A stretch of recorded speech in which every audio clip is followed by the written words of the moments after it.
Oui, bien sûr, c'est frustrant. Vous êtes énervé que des voix aient été réduites au silence pour toujours. Puisse un enfant être entendu. Qui rit comme ça? Qu'est-ce que t'as en... Méchant de Batman?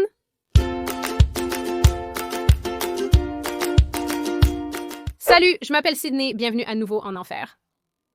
Et c'est bien l'enfer en effet.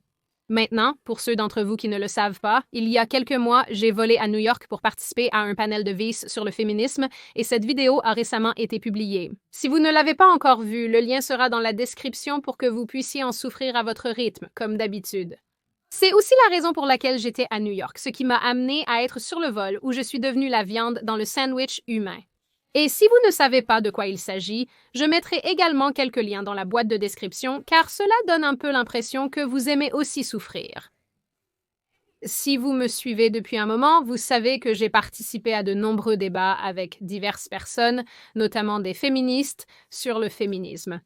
Et la plupart de ces expériences, la plupart étant le mot opératoire, ont été globalement positives. Ce ne sont pas des souvenirs que je veux effacer et ensuite enterrer dans le jardin comme un tueur en série. Pourtant, je n'avais jamais travaillé avec Vice avant.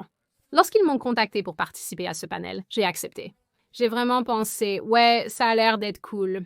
On me demande aussi beaucoup, vraiment beaucoup, pourquoi je me donne la peine de faire ces choses avec ces médias ouvertement de gauche, parce qu'il y a une chance qu'ils éditent de manière trompeuse. Il y a une chance qu'ils agissent avec malveillance, et les gens ont raison à ce sujet.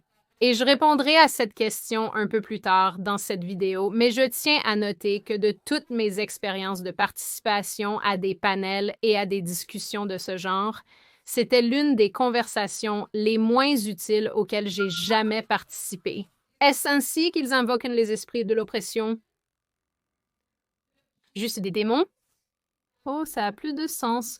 Je dis que c'était inutile pour tant de raisons, et j'ai tellement de pensées sur toute cette histoire. Mais pour des raisons de concision, je vais condenser mes pensées, donc désolé si je n'aborde pas tous les points dans cette vidéo. Malheureusement, un tour sur cette gondole infernale ne peut être que si long, pour le dire gentiment, et je ne crois pas qu'elles étaient là pour échanger des idées ou avoir une conversation de bonne foi. Et quand je dis ça, j'ai besoin que vous compreniez que nous avons filmé pendant peut-être 4 ou 5 heures ce jour-là, peut-être même plus. Je ne sais pas, tout se mélange à ce stade. Donc, les plus de 40 minutes de contenu Vice que vous voyez maintenant ont été distillés à partir de plusieurs heures de séquence. Donc, la majorité de ce que ces personnes avaient à dire a été coupée et elles ressortent toujours à la fin en ayant l'air incroyablement pas gentilles. Donc, je veux que vous pensiez à quel point c'était mauvais ce jour-là. Donc, avant même d'arriver à New York, je me suis assise et j'ai regardé le même panel sur le féminisme que Vice a fait il y a quelques années. Et ce que j'ai retenu de cela, c'est que tout le monde sur ce panel était respectueux. Ils étaient très polis. Même si je n'étais pas d'accord avec certains propos, la conversation était globalement bonne. Et je pense que si je suis honnête, cela a en quelque sorte défini mes attentes pour mon panel. Vous savez, je suppose que j'ai vraiment et peut-être stupidement pensé « super, c'est ce que Vice va essayer de faire à nouveau ». J'étais profondément et intrinsèquement incorrecte. Pour ceux qui me suivent sur Twitter, vous savez que je peux être assez épicée, et par épicée, je veux dire la souveraine de l'enfer. Mais dans ces situations de la vie réelle, et surtout en ce qui concerne ce panel, je n'y vais pas en m'attendant à une déculottée. Je voulais écouter, être respectueuse et avoir une conversation. Et je dis cela sans nécessairement m'attendre à changer d'avis, mais je suis toujours ouverte et heureuse d'avoir une discussion fructueuse. Pas n'importe quoi, là. C'était diabolique. Si nous allons parler du privilège de la beauté, puis-je simplement noter comment Vice m'a fait si mal avec cette vignette? Genre, qui a approuvé ça? Si vous me représentez dans une vignette, utilisez une photo attrayante selon les standards d'Internet. Seulement moi, je peux poster une photo avec une grimace. Le manque de respect. Les drogues sont néfastes. Les gens ont plutôt discuté d'équité qui diffère de la similitude. Et cela signifierait que nous éliminons les obstacles systémiques pour participer à la société. C'est comme supposer que nous voulons tous être des bébés capitalistes.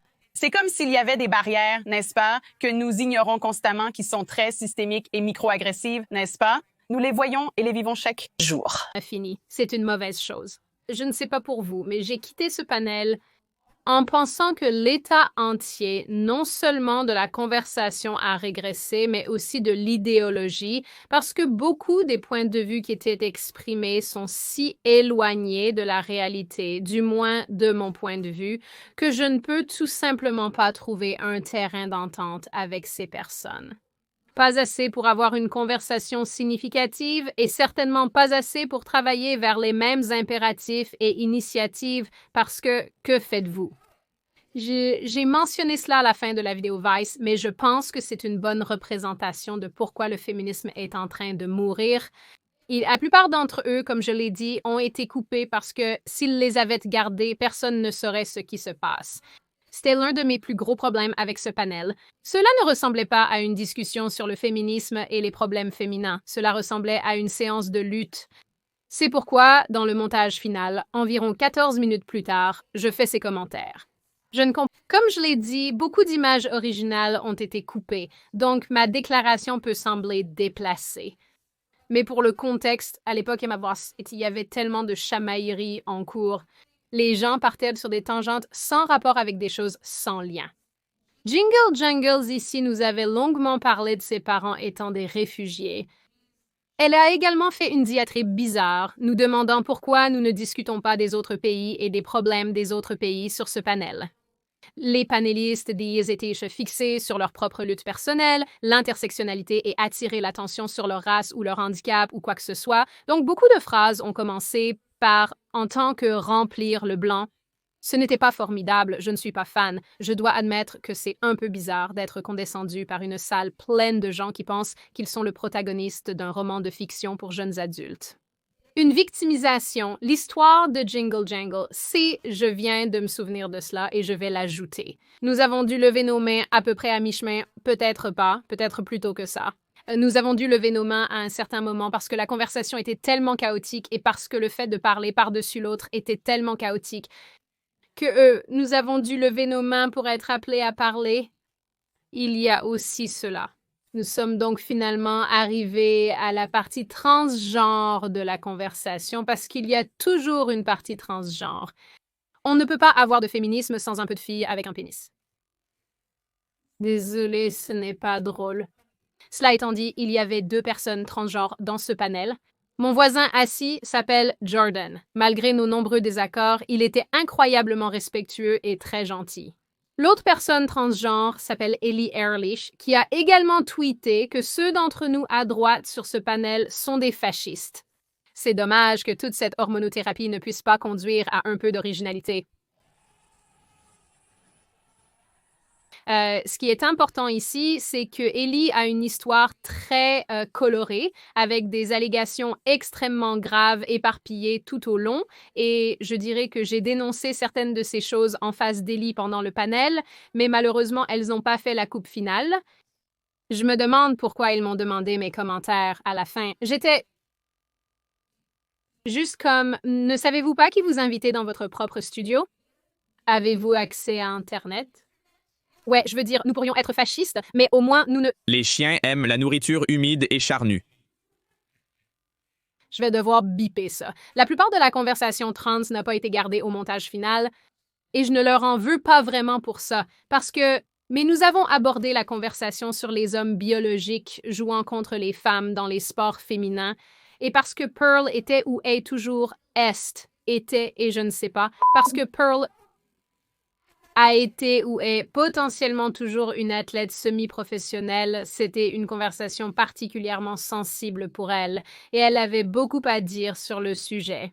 Je suis désolée de continuer à insérer toutes ces petites notes aléatoires, mais je me souviens de choses pendant que je parle, et il y a eu un moment particulièrement humoristique pour moi où Ellie et moi discutions de la chose sportive, et j'ai essentiellement dit que tu ne joues pas au même niveau que Pearl, tu ne joues pas du tout de la même manière que ce que fait Pearl, et Ellie a essayé de dire que le haut niveau de tir à l'arc auquel participe Ellie est comparable à ce que fait Pearl. Genre, de quoi tu parles? Ça n'a aucun sens. Oh! Ah, mon Dieu, d'accord, je vais bien, je ne sais pas. Il y a juste quelque chose d'intolérable à propos de cette chose sociale que nous faisons où nous permettons à des femmes non biologiques de dénigrer les expériences vécues des femmes biologiques et ensuite de nous dire que c'est de la transphobie quand nous leur disons que ce qu'elles disent est un non-sens. J'ai aussi l'impression qu'il y a une blague ici sur le mansplaining, mais je ne vais pas emprunter ce chemin parce que je ne veux pas me faire mordre. Donc, pour en revenir au point, apparemment parler des femmes transgenres dans le sport féminin était un point très sensible pour les féministes du panel, ce qui est vraiment amusant en soi pour une multitude de raisons.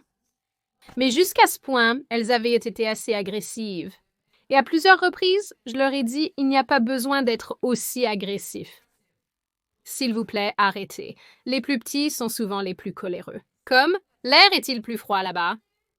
Qu'est-ce qui se passe? Alors que Pearl racontait ses expériences en tant qu'athlète semi-professionnelle, les 3 cavaliers de l'Apocalypse ont décidé une fois de plus de l'attaquer pour ce qu'elle disait.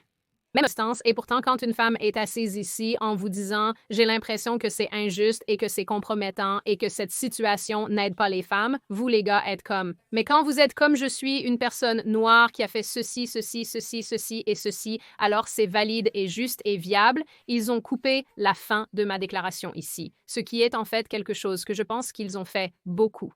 Au début, je me disais, oui, je pense que c'est un assez bon montage, mais en regardant cela plusieurs fois, je vois maintenant qu'il coupe ce que je dis en plein milieu de la phrase ou qu'il coupe l'essentiel de mon point, qui est généralement inutile. Vous pouvez entendre les coupures en fonction de là où je respire. Être humain confirmé. Ce que ces gens ont fait à Pearl et aussi à moi dans un clip que je vais vous montrer très bientôt est quelque chose que je remarque beaucoup chez les progressistes. Et c'est essentiellement là où ils structurent leur vision d'eux-mêmes avec les étiquettes qu'ils utilisent pour se décrire. En gros, ils utilisent ces étiquettes pour décrire les nombreuses façons dont ils sont victimes de la société ou les façons dont leur vie est très difficile. Cependant, à l'inverse, si vous êtes quelqu'un qui répond de la même manière et essayez de leur parler d'une expérience que vous avez vécue, ils utilisent ces mêmes étiquettes, des étiquettes qu'ils n'aiment pas, pour vous rabaisser et vous dire que votre opinion ne compte pas ou que votre expérience est invalide. Et ils font cela, ce que vous avez déjà vu dans ce panel, en vous disant que vous êtes privilégié ou que vous êtes blanc ou que vous êtes joli ou que vous êtes mince ou que vous êtes grand ou peu importe ce qu'ils n'aiment pas.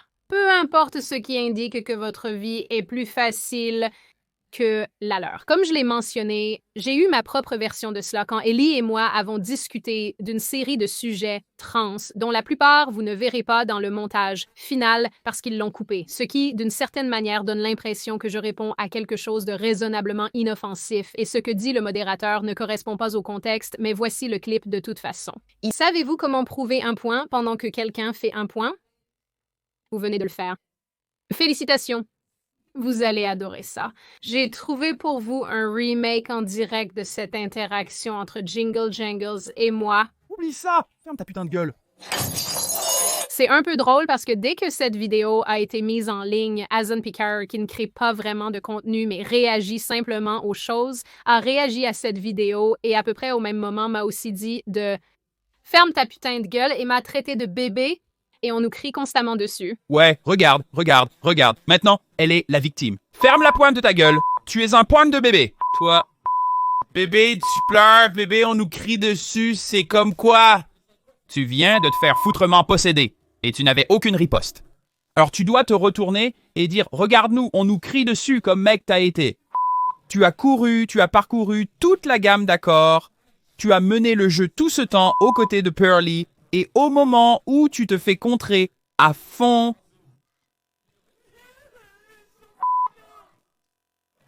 comment dit-on arrête ou arrête ça en français? Ellie a également tweeté à ce sujet en disant que j'ai fait de fausses déclarations, a été corrigée et... Puis au lieu de détourner, j'ai changé de sujet. Si je changeais de sujet, ne serait-ce pas détourné? Sais-tu comment fonctionnent les mots? Comme... Tu sais aussi que cela a été édité, donc je veux dire comme félicitations que tu sois si fou que même le média de gauche doit te rééditer pour te faire paraître moins fou. Je déteste te l'apprendre, mais ce n'est pas la victoire que tu penses. Franchement, je suis déçue et j'ai les yeux fatigués. L'une des dernières choses que je veux ajouter ici est à quel point je suis déçue qu'il soit si socialement acceptable de nous réduire au silence parce que nous sommes blancs. Je sais que certains ne seront pas d'accord avec moi et c'est bien, vous avez droit à votre opinion, mais personnellement, je trouve ça dégoûtant et je pense qu'il n'y a aucune excuse pour cela.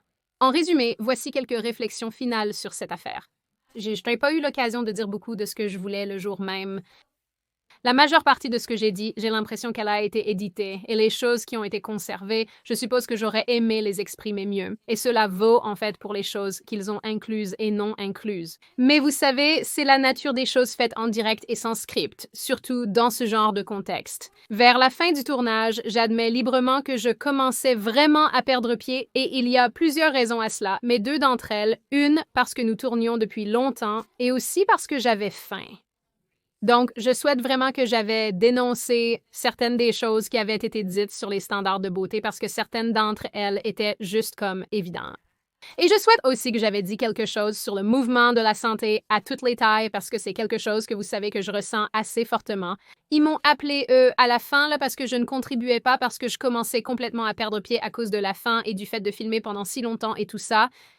Au final, ce que j'ai dit était juste inutile. Heureuse qu'il ne l'ait pas inclus. Ne faisons simplement pas. Dans l'ensemble, cette expérience m'a appris à quel point la conversation a régressé. Elle m'a appris que la conversation est incroyablement difficile et qu'elle deviendra probablement de plus en plus difficile à mesure que les choses progressent. C'est assez drôle parce que 2022 a été une année assez cruciale pour moi en termes de certains de mes points de vue et opinions qui ont changé. Et certaines de ces opinions sont liées au féminisme en fonction de certaines des expériences que j'ai vécues. Donc, je suis en fait entrée dans cette situation en me sentant un peu plus ouverte à certaines idées que je ne l'avais jamais été auparavant. Et je suis partie en ayant l'impression que tout le monde est complètement fou. Assez drôlement, je serais en fait très ouverte à avoir une conversation avec n'importe quel autre type de féministe et essentiellement essayer de faire ce genre de choses, avoir une discussion de panel des deux côtés de l'allée sur pourquoi le féminisme est nécessaire ou non. Et je pense qu'il y a des féministes là-bas qui pourraient y participer à cela, qui ne répéteront pas certains des points de discussion très extrêmes que nous avons entendus sur ce panel. Enfin, pour répondre à la question que j'ai encore et encore en relation avec cela, pourquoi je vais dans l'antre du lion? Pourquoi je perds mon temps à faire ce genre de choses? Foul. Voici ma réponse. Cela en vaut la peine car tout cela est une question de changement de mentalité et de perspective, et je marcherai volontiers dans l'antre du lion si cela signifie donner une chance à cela. Si nous n'essayons pas, nous échouons. N'avons pas le droit de nous plaindre de perdre. Alors voilà. Cette vidéo s'est avérée beaucoup plus longue que je ne le pensais, alors considérez-vous chanceux, comptez vos petits poussins dans le panier que je n'ai pas réagi à cela ou essayez de dissiper certaines des choses fausses qui ont été dites. J'espère que cela vous donne un peu de contexte sur ce qui se passait le jour où Et peut-être ajouter un peu de contexte à la vidéo sans contexte que nous avons tous eu l'occasion de regarder. Et bien sûr, avant que j'oublie, bonne année à vous tous, enfants de la gondole de l'enfer. J'espère que vous étiez en sécurité. J'espère que vous avez pris les bonnes décisions ou comme moi que vous étiez au lit avant minuit. Avez-vous aimé le panel? Quels ont été vos principaux enseignements? Que pensez-vous de certaines des choses que j'ai dites dans cette vidéo, de certains des contextes que j'ai ajoutés? Avez-vous aimé quelque chose que les féministes avaient à dire? Pensez-vous que certains de leurs points étaient justes, vrais et précis? Et que pensez-vous généralement de toute cette chose dans l'ensemble? Si vous avez aimé la vidéo, abonnez-vous et laissez un pouce bleu. N'hésitez pas à commenter de manière respectueuse. À la prochaine!